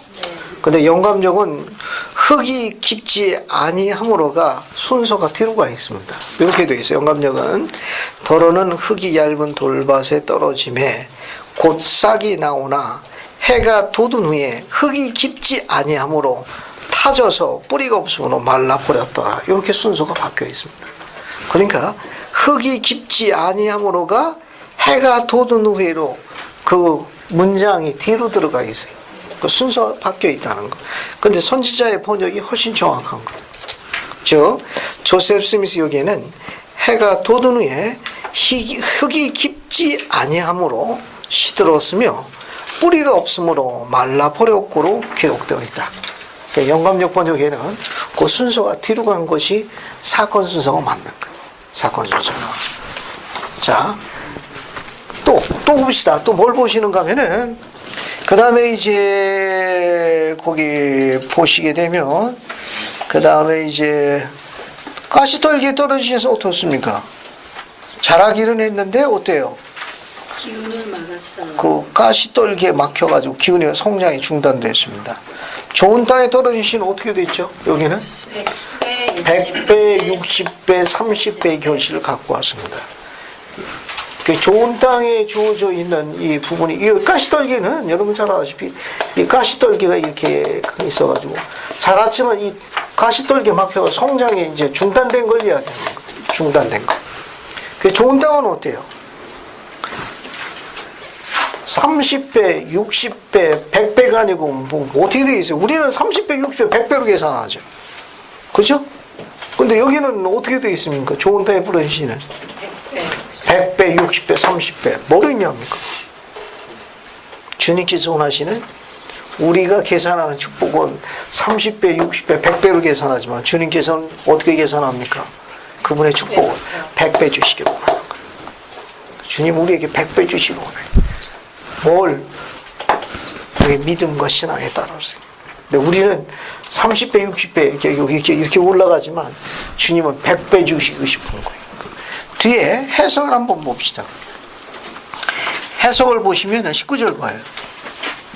아무나 천국 말씀을 듣고 깨닫지 못할 때는 악한 자가 와서 그 마음에 뿌린 것을 빼앗나네. 이게 길가에 뿌리운 자예요. 이 길가에 뿌리운 자는 뭐냐? 깨닫지 못하는 자입니다. 깨닫지 못하는 자는 이유는 뭐냐? 이렇게 설명하고 있어요. 그 마음에 의로움을 행하고 오지 않은 소망이 전혀 없는 자예요.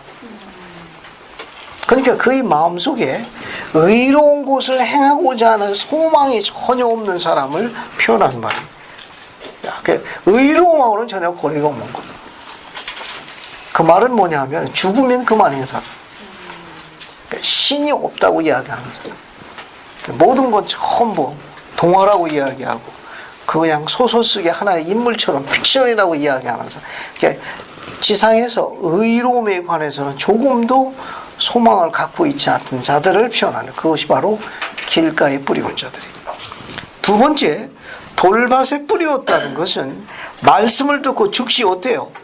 기쁨으로 받아들이는 거예요. 그러니까 침례는 받을 가능성은 있어요. 침례는 받으나 어떻습니까? 끝까지 견디지 못하고 떨어져 나가는 사람들이. 왜? 그 속에 뿌리가 없어. 잠시, 아주 잠시 견디다가 환난이나 핍박이 일어날 때 곧 넘어지는 자요. 어쩌면 복음을 받아들이고 침례는 받을 수 있을지. 만약에 우리 교회원에 가면 어디에 해당됩니까? 돌밭에 뿌리온 자는 인액티브 멤버 해당되는 거예요. 조활동회원에. 그 22절 가시떨기에 뿌리었다는 건 말씀을 들으나 기쁨으로 받아들인 건 아니에요. 돌밭에 뿌리온 자들은 어쨌든 땅속으로 들어간 거예요. 뿌리가 내린 거예요. 잠시 뿌리가 뻗은 거예요. 그만큼은 싹이 나오는 것만큼 기뻤던 거예요. 그러나 가시떨기는 말씀을 듣기는 하지만 세상의 염려와 죄리의 유혹에 말씀이 막힌 자들입니다. 말씀이 막힌 자들이에요. 결실지 못하는 자들입니다. 아마 침례는 거절했을 것으로 추정할 수 있어요. 가입은 안 한 거예요. 말씀이 막혀가지고. 그러나 23절 보면 좋은 땅에 뿌리었다는 건 말씀을 듣고 깨닫는 자니 결실하여 100배, 60배, 30배가 되느니라 하시니라. 이렇게 이야기하셨습니다. 지금 이야기한 요 길가의 돌밭, 가시떨기, 좋은 땅은 몰몬교에 보면은 쇠막대를 잡는 종류의 부류의 사람이 모두 몇 부류가 나오죠? 4부류가 나옵니다. 몰몬교에 한번 봅시다. 몰몬교에도 말씀을 잡는 거에 대한 비유가 마태복음 13장보다 훨씬 선명하게 묘사되어 있어요. 자, 니파이전서 8장 봐요. 니파이전서 8장을 봅시다. 자, 8장을 봤습니까? 봤어요? 자, 거기 보시면 21절부터 23절까지 보세요. 이게 첫째 무리. 자, 몰몬경에 21절부터 23절까지 첫째 무리니까 한번 봅시다. 이게 몰몬경에 나와 있는 무리하고 여기서 비교해 볼게요. 이게 몰몬경에 나오는 4무리가 있습니다. 4무리와 4종류의 땅 어떻게 관련이 한번 볼게요. 21절 보세요. 나는 무수한 사람의 무리를 보았는데 그들 가운데 많은 이가 내 곁에 서 있는 나무에 이르는 길이 들어서고 앞으로 밀고 나오더라. 그리고 이렇게 되었나니 그들이 앞으로 나와 나무에 이르는 길에 들어서서 나가기 시작하더라. 일단 곱고 좁은 길이 들어왔어요. 23절. 그러나 이렇게 되었나니 어둠의 안개가 일어나며 참으로 심히 큰 어둠의 안개라. 그로 인하여 그게 길을 잃더니 거기 액션이 4개가 있습니다. 알겠어요? 생명나무가 보이는 곱고 좁은 길에 들어섰어요. 뭐가 일어났습니까? 심히 큰 어둠의 안개가 일어가지고 그들이 들어서던 자들이 어떻게 됐습니까? 길을 잃었어요. 두 번째는 방황했어요. 그러다가 멀어지다가 네 번째는 잊어버리는 거야. 4박자가 맞은 거야. 알겠어요? 그 이유가 뭡니까? 쇠막대를 굳건히 잡아야 되는데 어둠의 안개가 임하니까 쇠막대가 어떻게 됐습니까? 놓은 자들이요. 쇠막대를 놓고 난 결과가 뭐냐? 길을 잃었습니다. 방황했어요. 멀어져 가더니 사라져 버렸습니다. 자, 이 무리는 여기 나와 있는 길가에 돌밭에 가시떨기에 좋은 땅. 첫째 무리 어디에 해당되는 땅이? 이 첫째 무리. 네? 돌밭은 기쁨을 막 여기 기쁨 막성도 없는데. 가시떨기에다가. 가시떨기. 자, 두째 무리 봅시다. 두째 무리. 두째 무리 봐요. 24절부터 어디 보자. 25절까지 한번 봅시다. 정상호 형님 한번 읽어봐요. 몇 절이요? 24절부터 25절. 또 이렇게 되었나니 나는 다른 이들이 앞으로 밀고 나옴을 보았나니 그들이 나와서 쇠막대 끝을 붙잡더라. 또 그들은 쇠막대를 꼭 붙든 채 밀고 나아가 어둠의 안개를 지나가더니 마침내 나와 나무의 열매를 먹더라. 또 그들은 그 나무의 열매를 먹은 후 마치 부끄러운 듯 주위에 그들의 눈길을 던지더라. 이 두째 무리는 어둠의 안개를 어떻게 했습니까? 어떻게 했어요? 어둠의 안개를 통과해가지고 어떻게 됐습니까? 마침내 나무에 뭘 먹었어요?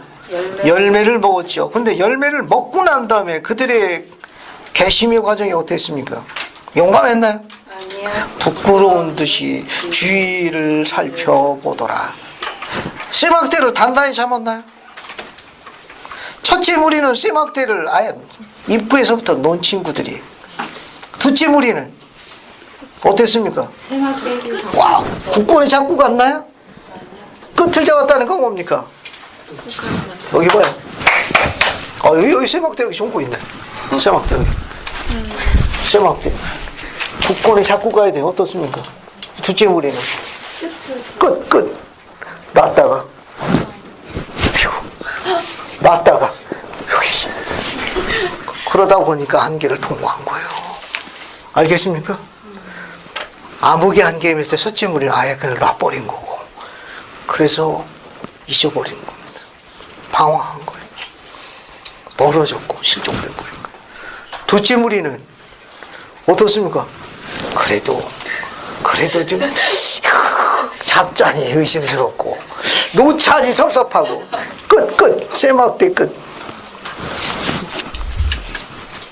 아시겠습니까? 신권에부터 성찬 3월 3시간이 힘들어. 알겠어요? 그 성찬식도 그것도 성찬만 이해하시겠습니까? 굳건히 잡내원이 아니라 놨다 붙었다 하는 거예요. 열매를 따먹었으니까 뭔 받은 거예요? 심내는 받았겠지. 하지만 굳건했나요? 아니요. 부끄러웠던 거예요. 어느 물에 해당합니까?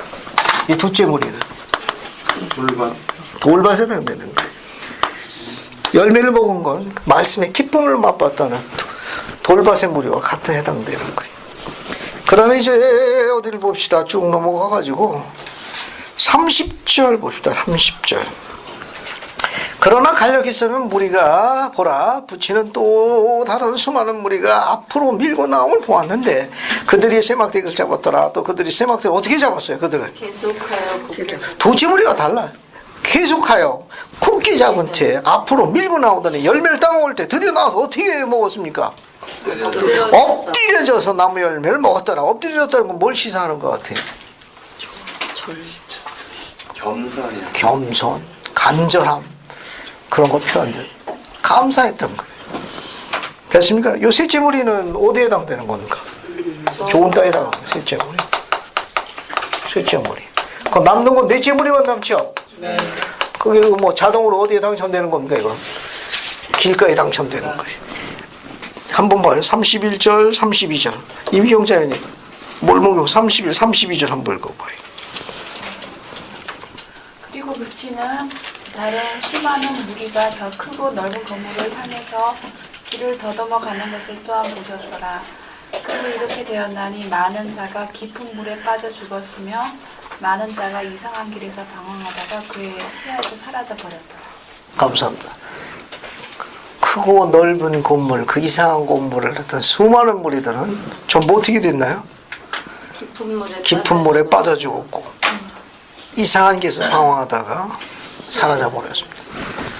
길가에. 몰목에 나와 있는 이 네 무리가 각각 이렇게 씨 뿌린 집이요 연결될 수 있습니다. 하나 더 이제 적용면에서 살펴볼게요. 이제 낱개로 설명하는 건데, 그러면 길가에 돌밭, 가시떨기, 좋은 땅 뿌려진 건 씨앗이 뿌려진 거예요. 여기 씨앗이 뿌려진 거예요. 적용 방법을 하나 찾아볼게요. 우리 생활에 적용하는 겁니다. 그러면 땅은 네 종류거든, 그죠? 길가에 뿌려진 씨는 새가 와서 먹어버렸고, 돌밭은 싹이 났으나 태양열을 견디지 못했고, 가시떨기는 성장했지만 중단돼 버렸고, 좋은 땅에 뿌려진 것은 100배, 60배, 30배의 결실을 가져왔습니다. 그러면 결과가 각각 다 달랐거든. 이 결과가 다 달랐어요. 이 결과가 다른 거는 땅과 관련이 있습니까? 씨앗과 관련이 있습니까? 오소라 자매님, 뭐 관련이 있어요? 땅! 그 이유는? 씨앗은 똑같이. 씨앗은 말씀. 정도. 잘 찾아냈네. 일반적으로 설명할 때 말씀을 기준할 적에는 이 씨앗은 말씀에 해당이 돼요. 이게 말씀을 받아들이는 사람들의 마음의 상태를 나타내는 거예요. 하나님의 말씀이 전파되어질 적에 받아들이는 사람들의 마음의 자세, 토양을 나타내는 겁니다. 이게 받아들이는 자세가 가지고 결과가 달라진다는 거예요. 그러니까 이 씨앗은 같은 씨앗이에요. 다른 게 아니고. 좋은 땅에 뿌려진 씨앗이라고 다른 씨앗이 뿌려진 게 아니라 똑같은 말씀이지만 그 말씀을 어떻게 받아들이느냐에 따라 가지고 결과가 다른 거예요. 어디에다 적용해 볼 수 있죠? 말씀을 받아들이는 네 종류의 땅을 우리가 실생활에서 어디에 적용할 수 있습니까? 말씀, 이걸 말씀이라고 우리가 적용해 본다면 어떻게 적용할 수 있어요? 일상생활에서 우리 여기 만약에 씨앗을 말씀이라 하면 말씀을 받아들이는 토양에 각각 네 종류의 마음의 자세가 있다는 걸 설명했는데 그것을 우리가 우리 현재 우리 신앙생활에서 어디에다가 적용해 볼 수 있습니까? 말씀은 똑같은 말씀이거든요. 근데 받아들이는 마음의 자세에 따라 가지고 결과가 다 달라요. 어떤 사람은 100배, 60, 30배, 어떤 사람은 반짝하다가 실종돼 버렸고, 어떤 사람은 아예 뭐 들으려고 하지 않아 말을 닫아버렸고, 또 어디에다 적용해 볼 수 있습니까? 하루 열기 닫기. 하루 열기 닫기. 장성감으로 가족 기도하고 가족 경전 읽기 하면 많은 결실이 나올 것 같아요. 좋습니다. 여러분 그 성찬식에 관련돼 있는 건데 스펜서 더블 킴블 회장이 뭘 이야기했는가 하면 영혼들이 그 프로그램을 잘 준비해야 되지만 그 준비를 잘하고 못하고를 떠나가지고 연사가 얼마나 말씀을 잘 준비해서 영전한 거 떠나가지고 예배의 중요한 책임은 연사나 준비한 영혼들이 갖고 있는 게 아니라 누가 갖고 있다고 그랬죠? 본인 자신이에요. 예배 드리는 자에게 있는 거예요. 예배 드리는 자가 길가 같은 자세로 갈 수 있고 돌밭 같은 자세로 갈 수 있으면 가시떨 같은 자세로 갈 수 있어요. 좋은 땅 자세로 가게 되면 그 준비가 약간 서투르고 어색하다 하더라도 그 연사의 말씀이 충족도가 낮은 이야기가 있을 수 있다 하더라도 전능자와의 가까이 가는 예배의 기본 룰은 그 코스는 거리는 누구한테 달린 겁니까? 예배 드리는 자에게 달린 거예요. 그럼 훨씬 더 그 성찬에서 계시형을 느낄 수 있습니다. 이해하시겠습니까?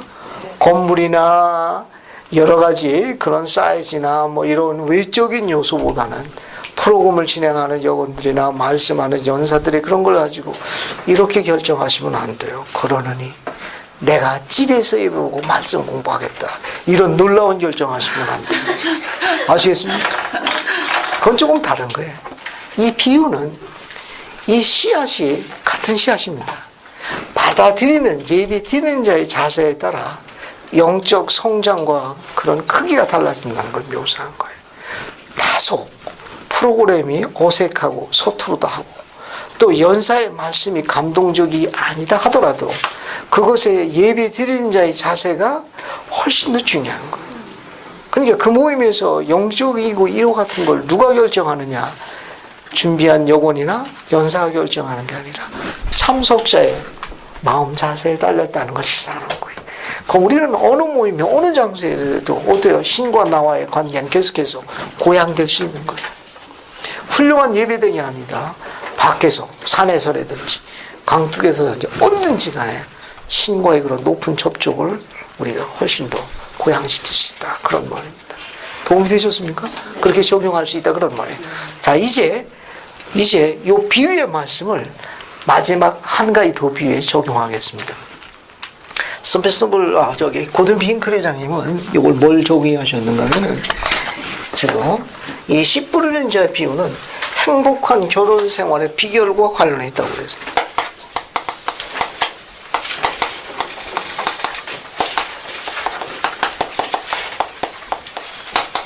비결과 관련이 있다는 겁니다. 그러니까 여기 씨앗, 여기 씨가 있죠?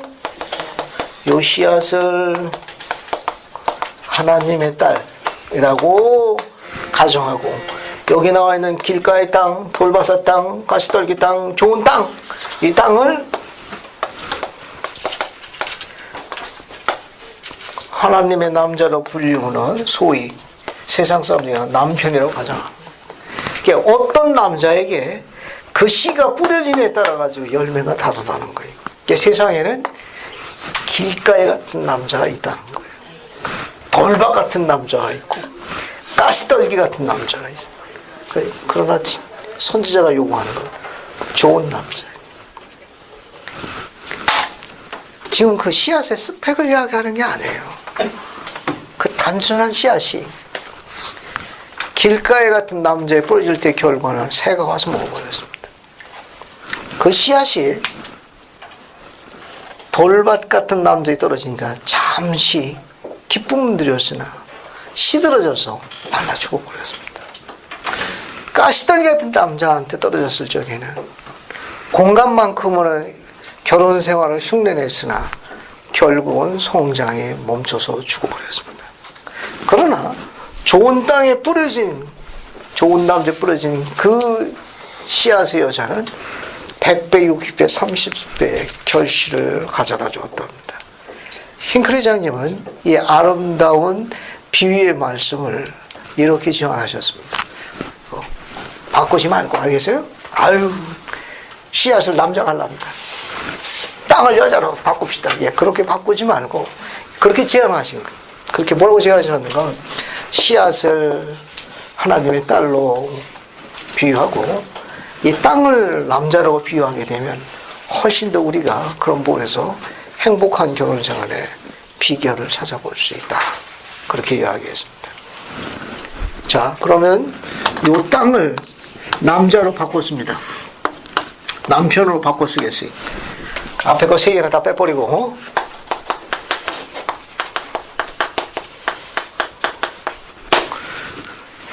정리하기 위해서. 어떤 남자가 좋은 남자입니까? 만나봤어야죠. 여자. 예. 좋은 남자는 어떤 남자를 좋은 남자라고 그래? 자기를 덜 생각하고. 역시. 자기를 덜 생각하고 아내를 더 생각하는. 일단 이 좋다는 의미에 대해 가지고 흰크리 장의 말씀 인용문을 쭉 정리해 볼게요. 그리고 여러분 적용하는 거는 한 번 더 뒤져봅시다. 13-11 보세요. 13-11 인용문 연구 보세요. 인용문 연구 찾았습니까? 네. 자, 인용문 연구 읽어보고 오늘 시간을 마감할게요. 2003년에 흰크리 장이 하신 말씀이니까 아주 좋은 인용문이고 아름다운 글이에요. 훌륭한 결혼 생활의 초석은 상호 존중, 즉 서로에 대한 배려와 서로의 편안함과 안녕에 대한 관심입니다. 이것이 행복한 결혼 생활의 비결입니다. 남편이 자신에 대해 덜 생각하고 아내를 더 생각하여 준다면 우리는 교회와 세상 곳곳에서 좀 더 행복한 가정을 갖게 될 것입니다. 우리는 함께 살아가면서 서로에 대해 예의를 갖추려고 노력해 왔습니다. 제가 말씀드린 것처럼 상호 존중은 세상의 변화를 일으킵니다. 그것은 개인으로서 서로를 존중하고 상대방을 자신의 방법에 따르도록 변화시키려 하지 않는 것입니다. 아내가 그녀의 방법대로 자신의 인생을 살도록 하고 아내의 재능과 관심사에 대해 격려해 주십시오. 그러면 여러분은 좀 더 잘해 나가게 될 것입니다.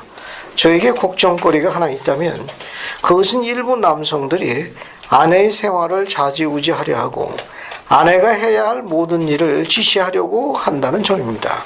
그것은 효과가 없을 것입니다. 남성의 모든 것을 좌지우지하고 아내를 지배하려 하는 곳에서는 자녀들이나 부모들의 삶에 행복이 존재하지 않을 것입니다. 서로가 협력자입니다. 그들은 우리가 소위 결혼 및 가족 생활이라고 부르는 위대한 인생의 역정의 동반자들입니다. 고든 B. 흰크리. 이 좋다는 것은 뭐가 달려 있는가 하면은 속죄형과 관련이 있습니다. 이 속죄형은 자신을 덜 생각하고 상대방을 더 생각하여 배려해주는 행위를 속죄형이라 합니다. 그러니까 좋은 남자의 좋다는 이 의미는 속죄형과 관련이 있기 때문에 성약을 맺는 남자, 성약을 맺어서 국회지키는 남자가 좋은 남자라는 걸 의심하지 마십시오. 그게 가장 안전한 길이에요. 그게 성약을 알고 성약 가운데 생활하는 그런 남자가 좋은 남자예요. 왜냐하면 이 성약이라는 뜻은 절 보세요. 있어야 할 곳에 있고 지켜야 할 것을 지키며 바쳐야 할 것을 바치는 행위를 충실하는 표현이에요. 그러니까 그 남자가 성약에 충실하다는 것은 있어야 할 곳에 있는 남자라는 걸 시사하는 거예요. 그러니까 그가 있어야 할 곳이라면 교회, 예배당, 예를 들게 되면 성전 이런 곳에 아까 이야기한 우리 정선 형제 말대로 아침에 개순선 가족 예배 보면 뭐 기타 등등 있어야 할 곳에 있는 사람입니다. 또 그는 지켜야 할 때 지키는 것을 증거하는 남자. 11조라든지 순제례법이라든지 지혜의 말씀이라든지 이와 같은 거 지켜야 할 때 지키는 자를 이야기합니다. 또 바쳐야 할 때 바치는 것을 증거하는 자입니다. 그러니까 그렇게 해야만 자신을 덜 생각하고 아내를 더 배려하는 그게 기본적인 게 가능합니다. 전부 어디서 오느냐? 성약에서 오는 거예요. 그러니까 좋은 남자라는 건 성약을 알고 성약을 굳건히 지속적으로 충실시키는 자를 이야기하는 겁니다. 거기에 뿌려지는 씨앗은 어떻게 된다는 거예요? 100배, 60배, 30배의 결실을 갖고 온다니까. 우리 이스라엘의 젊은이들이 성약에 충실하도록 준비할 필요성이 있다는 거. 그러면 주님께서 암사슴과 암노릇 같은 담비 같은 여인을 품에 안기실 거예요. 그 과정은 익사이팅할 겁니다. 예수 그리스도 아멘.